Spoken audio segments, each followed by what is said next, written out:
So guys आज हम बात करेंगे रीडिंग बी क्वेश्चन के लिए। ठीक है, होपफुली आपको स्क्रीन मेरी क्लियर हो, शक्ल बेशक मेरी आपको नज़र ना आए लेकिन मैसेज आपको डिलीवर होना चाहिए। वो है रीडिंग बी को सॉल्व करने का तरीका। So according to experts reading B को सॉल्व करने के लिए हमें टोटल जो है वो 10 मिनट्स मिलते हैं।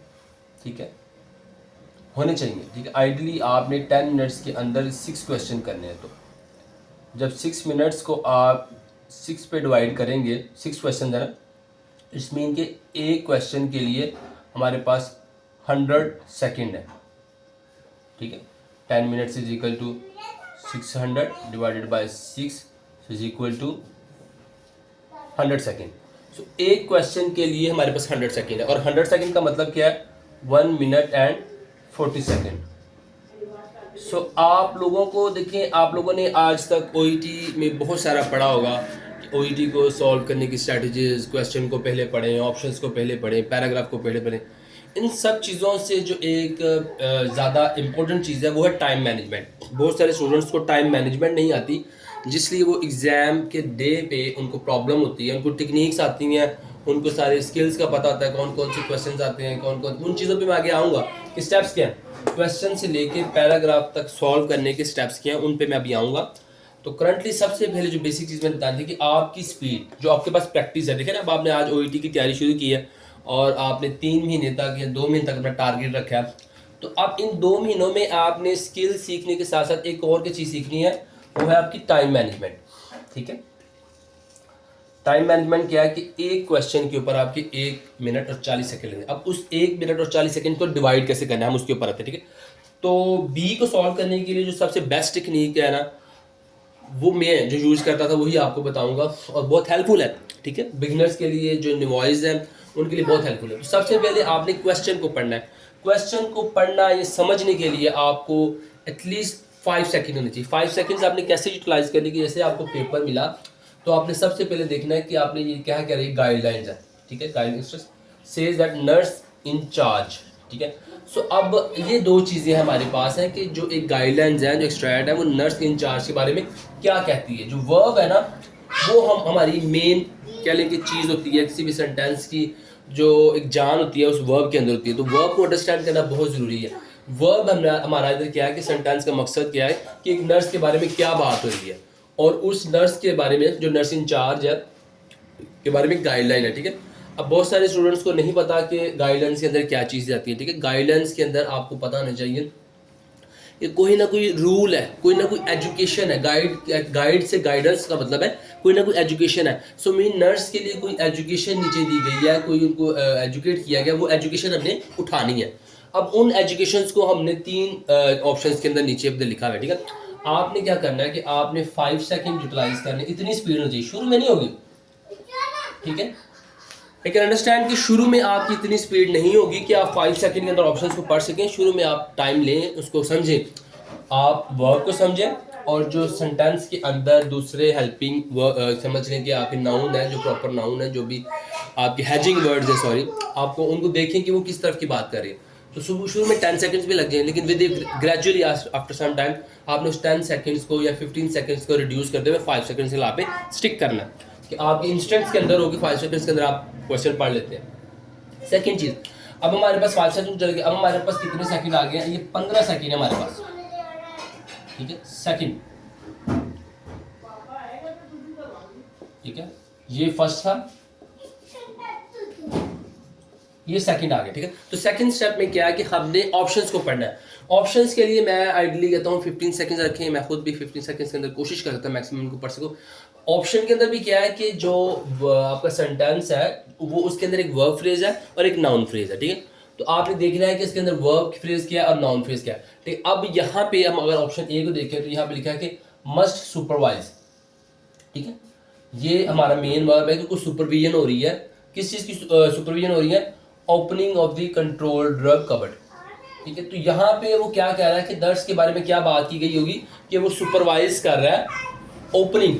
ठीक है, 2 वर्ब है, एक सुपरवाइजर मस्ट सुपरवाइज दी ओपनिंग। ठीक है, तो ये दोनों चीज़ों को आपने याद रखना है कि सुपरवाइज कर रहा है किस चीज़ को? ओपनिंग को। ओपनिंग किस चीज़ की हो रही है? जो कंट्रोल ड्रग कबर्ड है। तो ये इस ऑप्शन का मेन थीम है। जब आपने वर्ब आइडेंटिफाई कर लिए तो आपने अपने आइडिया लगा लेना कि ये किस बारे में बात हो। तो 5 सेकंड्स आपको चाहिए हर ऑप्शन के लिए, हम बारी बारी से कर देंगे। जैसे यहाँ पे शुड मेक लिखा हुआ है, मेक श्योर क्या करें कि that all ward cupboards keys are kept together. अब ये केप्ट टुगेदर जो ये काम हो रहा है कि कीज इकट्ठी पड़ी होनी चाहिए। मेक श्योर करना है, ये मेक श्योर करना है और केप्ट टुगेदर, ये दो चीज़ें हैं मेन इस सेंटेंस की जान। कि नर्स मेक श्योर कर रहा है, नर्स इंचार्ज मेक श्योर कर रहा है कि जो कबर्ड्स जो ऑल कबर्ड्स की हैं वो केप्ट टुगेदर हो, वो इकट्ठी पड़ी हो। ठीक है, तो ये सेकंड हमारा थीम हो गया। पहला था सुपरविजन कर रहा है, सेकंड में वो मेक श्योर कर रहा है। तीसरी चीज क्या, कैन डेलीगेट। ठीक है, कैन ये पॉसिबिलिटी आ जाती है। शुड होता है कि कंफर्म, और ये कैन पॉसिबिलिटी, ये भी साथ साथ हम चीज़ें डिस्कस कर रहे हैं। तो शुड जो है वो कंफर्मेशन की बात होती है कि ऐसा करना ही चाहिए, और कैन क्या है, पॉसिबिलिटी की होनी चाहिए। तो अमूमन ओईटी के अंदर जो पॉसिबल वाले साइंस होते हैं वो ऑप्शन राइट होते हैं, ये हमेशा याद रखिएगा। ठीक है, it's not a confirm rule, लेकिन आपने जब आपको कोई कन्फ्यूजन आ रही है, आइडियाज़ क्लियर नहीं, तो जहाँ पे पॉसिबिलिटी वाली बात होगी वो ज़्यादा, जो 100% श्योर बात होती है वो ओईटी में रॉन्ग होती है। ठीक है, वो भी स्केल क्वेश्चंस होते हैं, वो आगे जाके आपको सिखाएंगे। आज सिर्फ मेरा टारगेट ये है कि आपको टाइम मैनेजमेंट सिखाएंगे। तो अगले 15 ठीक है 5 सेकंड के अंदर हमने क्वेश्चन पढ़ा, 15 सेकंड के अंदर हमने क्या किया, ऑप्शंस पढ़ लिए। ठीक है, ऑप्शन में क्या है, can delegate responsibilities cupboard keys to another ward. ठीक है, जो अदर वार्ड है उधर वो उसकी रिस्पॉन्सिबिलिटीज डेलीगेट कर सकता है। तो ये मेरे आसान लफ्जों में मैंने क्या किया, ऑप्शंस के थीम को समझ लिया। अब मैंने इन तीनों चीज़ों को, आपने एक चीज़ याद रखनी, जब आप पेपर सॉल्व कर रहे हैं तो आपने ऐसे हाईलाइट करना है, क्योंकि जब आपने पैराग्राफ को पढ़ लेना है उसके बाद जब आपने ऑप्शंस में फाइनल करना है तो आपको सडनली शायद ब्लैंक हो, आपको समझ ही ना कि ऑप्शंस में क्या क्या था। तो अगर आपने हाईलाइट किया होगा तो आपको आइडिया हो जाएगा कि ऑप्शंस के अंदर क्या क्या बात हो रही है। ठीक है, सो इसके बाद हमारा आ जाता है पैराग्राफ। ठीक है, तो पैराग्राफ में टॉपिक हमारा मेडिसिन कबर्ड्स की। तो टॉपिक ये है मेडिसिन कबर्ड की। ठीक है, ये जो मेडिसिन कबर्ड की आ रही है, कबर्ड की आ रही है, और ये कबर्ड की जा रही है। तो मेन हमारा टॉपिक ही ये है। ठीक है, अब इस टॉपिक को हमने 3 ऑप्शन जगहों में पढ़े थे, ये 15 सेकंड हो गए। ठीक है, तो टोटल आपके कितने यहाँ तक हो गए, 20 सेकंड, और हमारे पास टोटल टाइम कितना है, 1:40। अब 1:40 में से अगर 20 सेकंड निकालें तो इट्स मीन के 120 सेकंड बच गए। तो जो लास्ट में हमारा पैराग्राफ है, ठीक है, उसको अगर हम देखें तो ये जो आपने पैराग्राफ को पढ़ना है, पैराग्राफ पढ़ने के लिए ना मैंने आपको बताया है कि कोई भी पैराग्राफ होता है ना, जो ओईटी तो स्पेशली इस चीज़ को ख्याल करता है कि वो स्ट्रक्चरल होता है। इंट्रोडक्शन होता है, आगे जो इंट्रोडक्शन में आइडिया होता है, जो टॉपिक सेंटेंस होता है, उस टॉपिक सेंटेंस को फर्दर नीचे डिस्क्राइब किया होता है। ठीक है, और जो नीचे फर्दर इसको डिस्क्राइब किया तो लास्ट में कहीं ना कहीं कंक्लूजन होता है। ठीक है, फाइनलाइजेशन एवल्यूशन होती है या फर्दर कोई भी रिक्वेस्ट होती है। तो हम जब इस पैराग्राफ को पढ़ेंगे तो हमने भी इस पैराग्राफ को 3 हिस्सों में डिवाइड करना है। ठीक है, तो फर्स्ट हिस्से में क्या है, कहता है keys for the controlled cupboard. अब इसके लिए हमारे पास कितना टाइम है, 1 मिनट, ये बताना भूल गया। ठीक है, 1 मिनट है हमारे पास। हमने अपनी हैबिट्स में, अपनी प्रैक्टिस में आदत बनाई है कि हम 1 मिनट में ये पैराग्राफ को पढ़े करें, चाहे लेंथी है चाहे स्मॉल है। इतनी स्पीड आपकी, इसलिए आपको कहता है कि daily different types of articles को पढ़ा करें ताकि आपकी स्पीड बढ़े, और उसको जो पढ़ने की स्ट्रैटेजीज है उसको इस तरह यूटिलाइज करें। जैसे सेंटेंस पढ़ते वक्त आपने इसमें वर्ब्स को आइडेंटिफाई करना है, और जो नॉन इम्पोर्टेंट इन्फॉर्मेशन है उसको जल्दी से रीड आउट करना है, जो इंपॉर्टेंट इन्फॉर्मेशन है, जो कम्प्लेक्स सेंटेंस है उनको स्लोली पढ़ना है। ये छोटी छोटी टेक्निक्स है। ठीक है, तो 1 मिनट है मेरे पास कि मैंने अब इस पैराग्राफ को समझना है। तो फर्स्ट हाफ में क्या है, keys for the control cupboard keys are the responsibility of the nurse. ठीक है, जो कबर्ड की बात मेन हो रही थी वो किसकी रिस्पॉन्सिबिलिटी है, नर्स की रिस्पॉन्सिबिलिटी है। अब हमने ये देखना है कि ये जो गाइडलाइन है ये नर्स इंचार्ज के बारे में क्या कह रही है। तो ये गाइडलाइन कह रही है कि बेसिक रिस्पॉन्सिबिलिटी किसकी है, नर्स की है, इंचार्ज की, जो नर्स इंचार्ज है। They may be pass to a registered nurse in order for them. अच्छा, ये तो यहाँ पे क्या मे की बात आ गई। ठीक है, they may be passed to a registered nurse, मतलब किसी और रजिस्टर्ड नर्स को दी जा सकती है, for that to carry out their duties and return to the nurse incharge. ठीक है, जो भी रिक्वायर्ड ड्यूटीज़ हैं कि इससे रिलेटेड, या जो नर्स है वो अगर अपनी कोई ड्यूटीज़ कोई और ड्यूटी करने जा रहा है, ब्रेक पे जा रहे हैं, या कोई और उसकी डेलीगेशन इसकी मिली हुई है वो करने जा रहा है, तो उस दौरान वो किसी नर्स को हैंड ओवर कर सकते हैं। ये आइडियाज़ है। ठीक है, ये फर्स्ट हाफ में वो क्या बता रहा है कि नर्स की रिस्पॉन्सिबिलिटी है और नर्स इसको डेलीगेट या पास आउट कर सकता है to carry out their duties, अपनी बाकी ड्यूटीज़ को करने के लिए। ठीक है, फिर आगे इफ जहाँ पे आ जाए ना, इफ के बाद जो इन्फॉर्मेशन होती है वो बड़ी इंपॉर्टेंट होती है, क्योंकि ये कंट्रास्ट होता है। ये आप कह लें कि एक ऑप्शनल उन्होंने ना कंपेयर किया होता है चीज़ों को, इसलिए तो जो इनके बाद इन्फॉर्मेशन होती है वो बड़ी इंपॉर्टेंट होती है।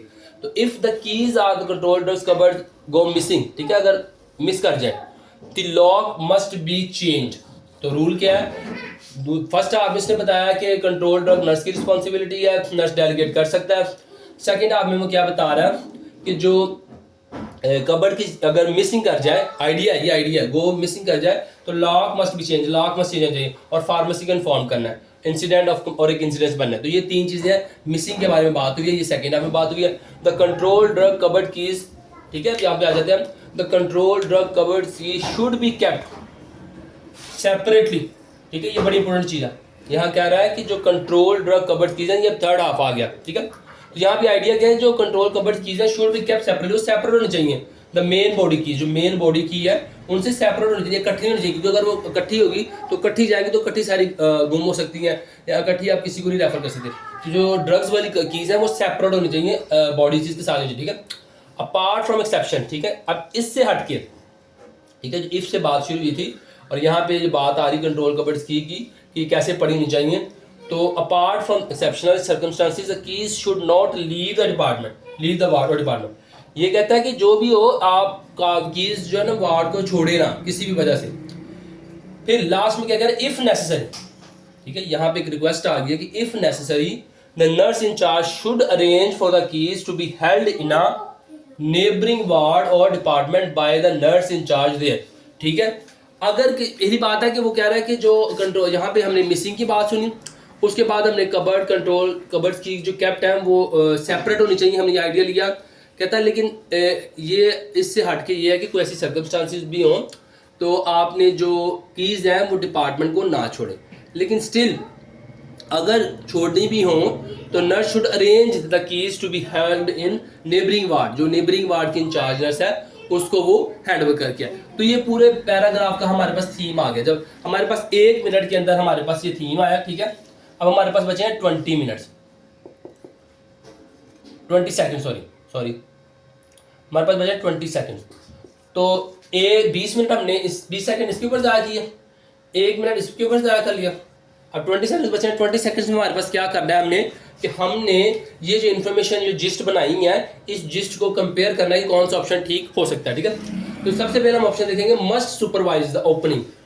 अब यहाँ पे ओपनिंग की बात हो रही है तो पूरे पैराग्राफ में मुझे बताएं कहीं भी ओपनिंग की बात हो रही है? नहीं हुई। शुरू में रिस्पॉन्सिबिलिटी की बात हुई है, पास्ट की बात हुई है, फिर मिसिंग की बात हुई है, इंसिडेंस की बात हुई है, keys should be kept separately की बात हुई है, नॉट लीव द डिपार्टमेंट की बात हुई है।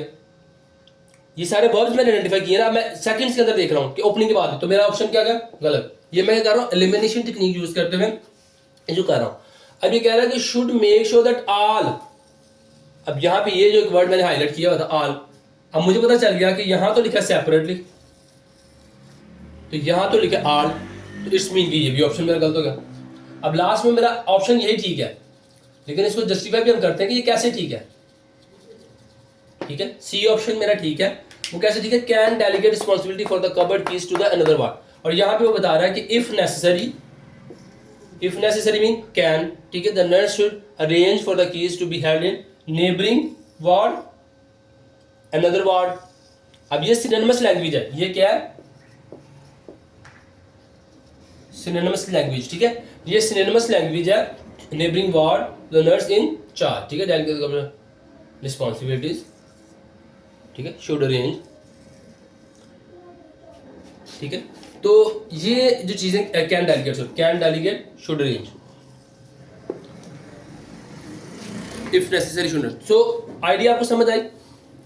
ये टाइम मैनेजमेंट है। टाइम मैनेजमेंट प्लस कि आपने किस तरह क्वेश्चन को समझना है, किस तरह ऑप्शंस को समझना है और किस तरह पैराग्राफ को समझना है। ये सिंपल अभी आपको सिर्फ एक चीज़ बताइए रीडिंग बी के लिए, जो नर्सिस के लिए जिन्होंने भी रिसेंटली एक मॉक टेस्ट दिया है और उनके क्वेश्चंस को मैं एनालिसिस करके दिखा रहा हूँ। एक क्वेश्चन मैंने आपको एनालिसिस करके दिखाया है, क्वेश्चन सेपरेटली आइडेंटिफाई करना है, वर्ब क्या है, ऑप्शंस का थीम समझना है, फर्स्ट ऑप्शन में क्या थीम है, सेकंड ऑप्शन में क्या थीम है, थर्ड ऑप्शन में क्या थीम है। फिर पैराग्राफ को 3 हिस्सों में डिवाइड करना है, फर्स्ट हिस्से में क्या, सेकंड हिस्से में क्या, थर्ड हिस्से में क्या समझना है, जिस्ट लेनी है, जिस्ट ले लिया। 20 सेकंड बच गए, उस 20 सेकंड में ये जो जिस्ट ली हुई है कंपेयर करना है, एलिमिनेशन टेक्निक यूज करते हुए आंसर्स को सिलेक्ट करना है। That's it for today. Okay.